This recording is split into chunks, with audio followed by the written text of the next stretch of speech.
ikibabaje nuko benshi bibagiwe imitima yabo iradamarara birengagije indahiro barahiye ubwo bari mu ishyamba ry'ikibira ikaze mu ndirimbo y'umunsi.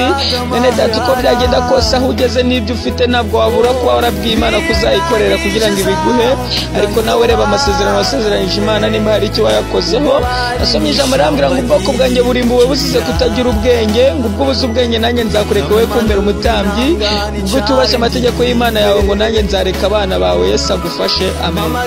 Abanje barema gatima geni inzu yanjye tuzakorera Uwiteka, waduhaye amazi tunyotewe.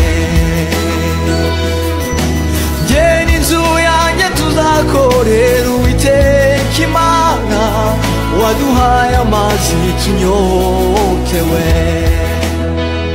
Tuzafata urugendo rurerure, tuzurira imisozi iteganye n'igicaniro, tujye gutamba ibitambo by'ishimwe.